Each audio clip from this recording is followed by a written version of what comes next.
tarde, está começando mais um programa atual e a nossa cozinha sempre dá uma dica especial para o seu almoço ou para o seu jantar. Que tal um arroz à parmegiana? É isso mesmo, é só anotar a receita. Ingredientes já todos certinhos aqui na nossa bancada e aquele trivial do dia a dia, só que dando uma caprichada, não é mesmo? Arroz tipo agulhinha. O arroz também de todo dia, se você quiser usar o arroz parbolizado, pode, não tem problema nenhum, também vai ficar gostoso. O agulhinha já está lavadinho, já está do jeito para que a gente possa refogar. Só que eu vou fazer esse arroz com caldo de carne, o que não é muito comum. Geralmente a gente faz arroz com um temperinho básico, alho e sal, ou então algum tempero mais branquinho, né, para não comprometer até a cor desse arroz. Só que como nós vamos fazer uma parmegiana com carne moída, então nós vamos incrementar o arroz também. E ele não vai ficar com a cor tão prejudicada, não. Vamos lá. Em uma panela, refogar normalmente, eu vou usar azeite, se você quiser usar o óleo, não tem problema.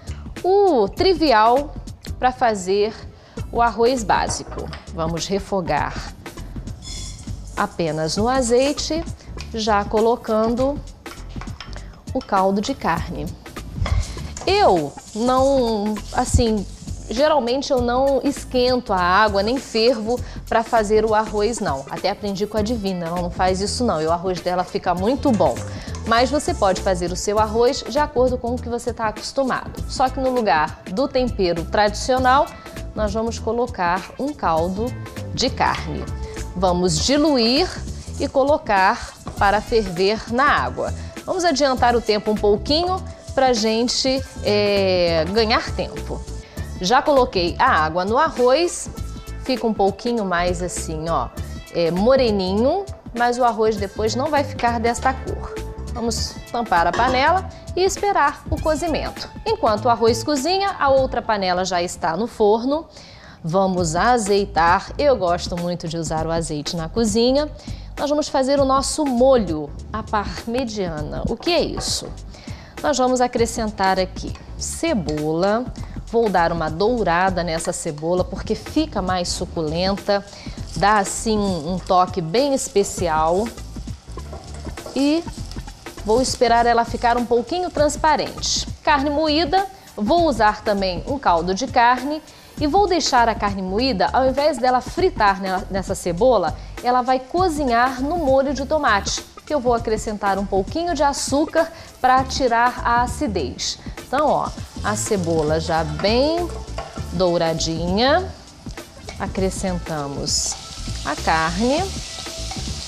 A quantidade você pode aumentar ou diminuir de acordo com a quantidade de pessoas que vão aproveitar essa delícia.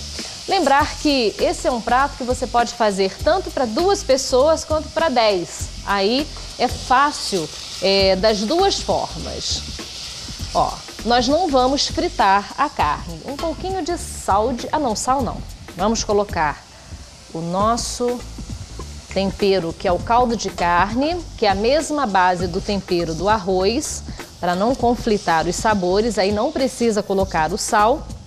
E vou, ó, acrescentar o molho de tomate, com a carne ainda crua, para que possa cozinhar todo no molho.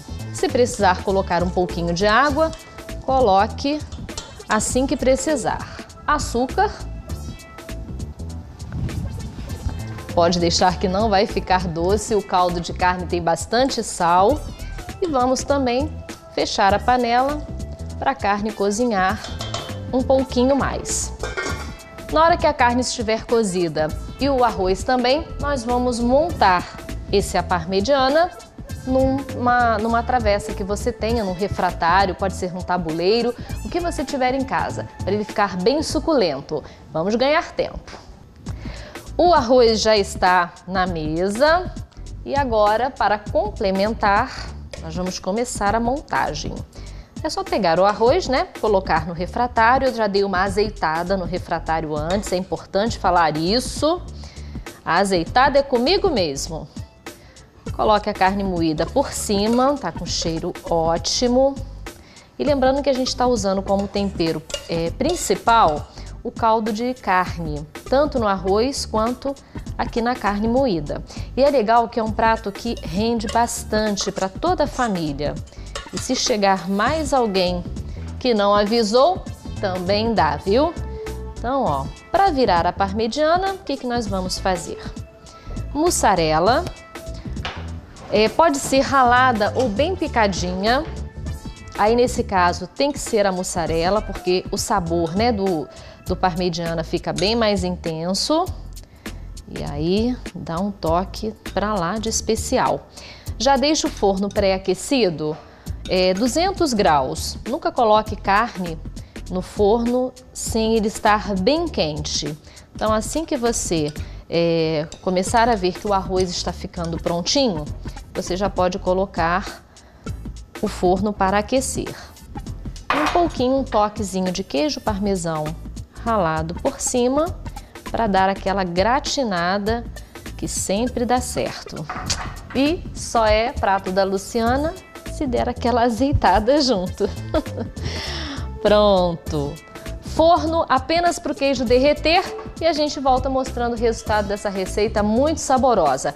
Fácil, simples, mas ao invés de fazer aquele arrozinho sem graça, aquela carninha sem graça, você pode usar os mesmos ingredientes, mas dando aí uma turbinada no produto final. Gostou da ideia? Então não perca tempo, faça em casa porque fica com certeza muito saboroso. Daqui a pouquinho a gente volta mostrando ele prontinho para você em casa.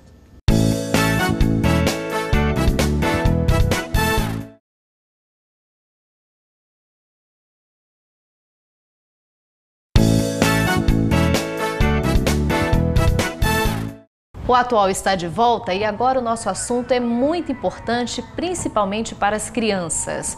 Vamos falar sobre o projeto Em Nome do Pai, com a doutora Simone Gomes, que é promotora de justiça e vai nos dar orientações sobre esse assunto. Boa tarde, doutora Simone. Boa tarde. Que bom tê-la aqui no SBT, no programa Atual. O prazer é meu e a oportunidade também de trazer aí ao conhecimento das pessoas esse projeto que o Ministério Público do Estado do Rio de Janeiro abraçou. Que projeto é esse, Em Nome do Pai? O Em Nome do Pai é um dos projetos sociais que o MP está desenvolvendo. É um projeto que é desenvolvido pelas promotorias de família, que se voluntariam no projeto, e ele visa a erradicação do subregistro. No censo de 2009, restou verificado que no Rio de Janeiro havia uma população imensa matriculada nas escolas e que não tinham o nome do pai no registro ainda. Então o MP lançou esse projeto para que a gente busque, com a parceria com as escolas é que nos fornecem primeiramente os dados das crianças que estão nessa situação para que a gente instaure procedimentos e busque o preenchimento do nome paterno no seu registro. Quando a gente fala de registro, a gente pensa logo naquela criança pequena, né, que acabou de nascer, mas isso não engloba apenas essa faixa etária. Qual é a faixa etária? Não, o projeto ele visa o preenchimento do registro paterno de 0 a 18 anos. O Ministério Público tem atribuição para a ação de investigação de paternidade, logo a gente tem atribuição para os procedimentos administrativos preparatórios para essa ação.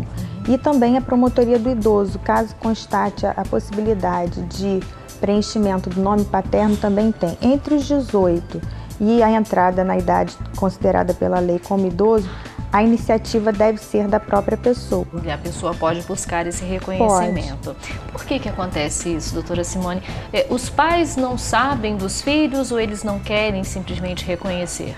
De regra, há uma negativa do pai no momento do registro.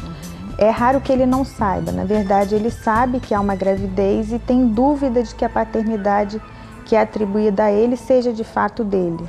Então ele se recusa a registrar a criança e isso permanece assim em prejuízo da criança. E como, no caso, as mães podem buscar esses direitos dos filhos? Existe um procedimento já na lei de que a mãe que vai ao cartório registrar o filho e não aponta o nome do pai, né?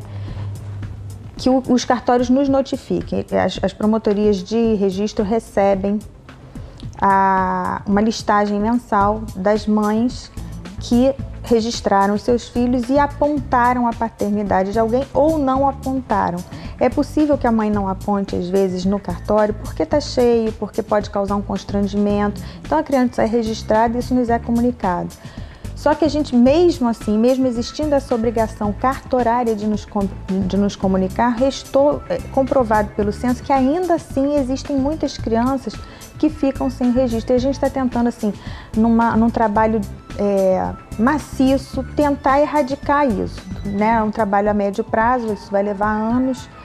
Em Friburgo nós temos já diagnosticados 607 casos e 200 procedimentos instaurados. Então, até a instauração do procedimento, a oitiva das mães, para que elas apontem um suposto pai, isso leva um certo tempo. Mas o que a gente espera é que aí, num prazo de alguns anos, a gente consiga e mais conscientizar as pessoas de que é necessário apontar. Se não for possível apontar no cartório, no momento do registro, procurar uma promotoria de família, narrar o que está acontecendo, narrar que a criança está sem o nome do pai e que existe um suposto pai, a fim de que a gente convide esse pai para que ele seja ouvido e ele pode reconhecer espontaneamente a paternidade ou ele pode dizer que existe dúvida.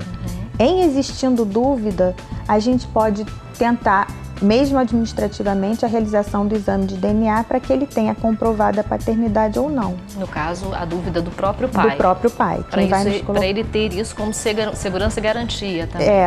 Porque ele pode reconhecer espontaneamente, ah, não, o filho é meu mesmo, por alguma razão naquele momento eu não quis registrar.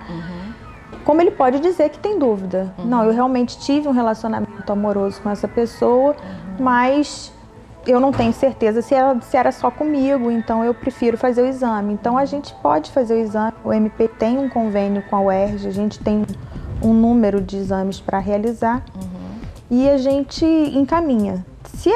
Pode acontecer também dos pais se negarem a realizar o exame administrativamente. E aí nasce para o promotor de justiça que tem atribuição para isso a possibilidade de propor a ação. E ele vai ser citado nessa ação para contestar ou não, dizer se quer realizar o exame ou não. Só que hoje existe uma presunção de que aquele que se recusa a realizar o exame inverte o ônus da prova. Ele passa a ter que provar que ele não é pai. Então, automaticamente, ele é mais fácil se submeter ao exame, ter a certeza da paternidade e reconhecê-la diante do exame, né, espontaneamente, do que se submeter a uma ação que é muito mais longa, é prejudicial para todas as partes. Principalmente para a criança. Bom, nós vamos pedir um breve intervalo comercial e no próximo bloco a gente vai saber como as escolas podem ajudar nesse assunto. Daqui a pouquinho o Atual está de volta.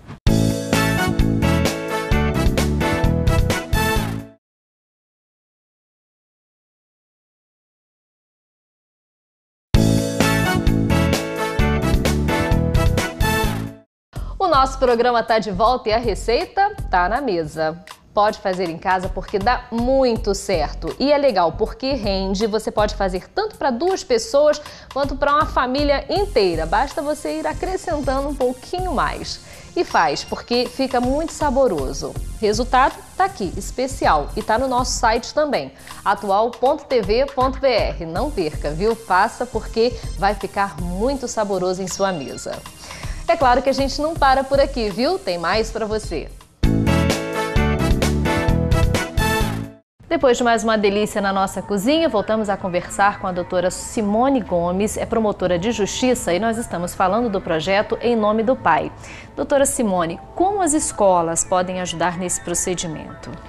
Em Nova Friburgo, nós tivemos, desde o ano passado, assim que o projeto foi implantado pelas promotorias de família, um apoio muito grande das escolas municipais e estaduais.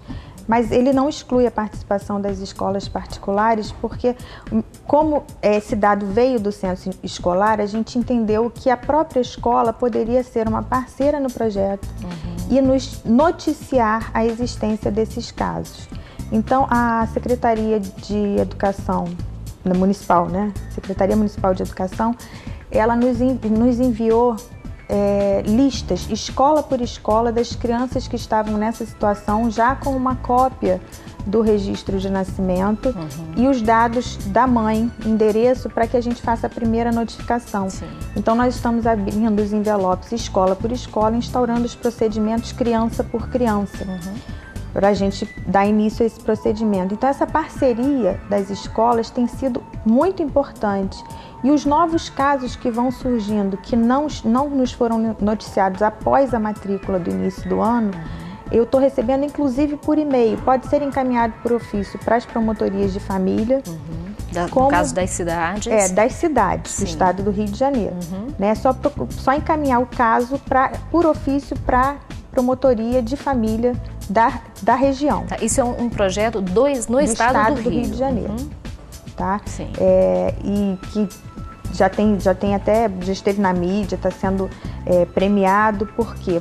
Dada a importância do projeto, né? A gente garantir que a criança conheça a sua origem, mesmo que seja só a biológica, a gente garante a ela dignidade, a gente garante a ela que ela não passe por situações vexatórias. Ainda vivemos, a gente não pode negar isso, numa sociedade muito preconceituosa. Então a criança cresce sendo apontada como alguém que não tem o pai no registro. Além da gente garantir o nome do pai no registro, a gente garante também a possibilidade da convivência familiar, né, de estabelecer os laços biológicos e, consequentemente, os laços afetivos, porque a criança passa a conhecer que tem um pai e que tem uma outra família, que é a família paterna. Então, a gente vai garantindo aí também um outro direito que está previsto no ECA, que é o direito à convivência familiar e comunitária. Então, o projeto ele tem esse condão, né? Não só a preocupação da gente garantir a presença do pai no registro, mas sim a presença do pai na vida da criança, né? A importância que isso tem. Assim, estatisticamente falando, isso traz à tona essa questão da paternidade, os pais começam a ter contato com os seus filhos, isso na prática vem acontecendo? Na prática, sim. O que a gente vê no dia a dia, né, do fórum, né, no nosso dia a dia profissional é isso, que muitas vezes aquele homem que nega a paternidade de início, aponta uma dúvida e durante o processo passa pelo processo, faz o exame de DNA, ele no fundo tinha dúvida e a dúvida impossibilitava. Quando ele passa a ter certeza, na audiência que a gente chama de reconhecimento espontâneo e fixação de elementos, a gente já vê com outros olhos aquele homem, ele já está ali dizendo, eu sou pai mesmo, eu quero contribuir sim. A primeira contribuição é a material, mas a material vem acompanhada de um interesse, né? Porque a gente sabe que as crianças não têm culpa. Com certeza. Do erro dos pais e só vão ganhar com a possibilidade de terem, às vezes já ganham irmãos, já ganham uma família pronta, né? A gente tem que parar com essa ideia da família doriana, que um filho que venha dessa forma, né? A família perfeita, né? Hoje a gente tem as famílias com várias conformidades, formadas de formas diferentes. E uma criança é sempre uma bênção na vida de qualquer um. Com certeza. Então, mais uma vez, como que as pessoas podem colocar isso em prática, né? No caso, nós estamos falando para todo o estado do Rio de Janeiro. Nas promotorias públicas? Se não houver ainda na sua comunidade, né, na sua comarca, na sua cidade, um procedimento instaurado, as escolas podem buscar noticiar por ofício as promotorias de família. Sim. Né, da sua cidade, os casos de existência de subregistro.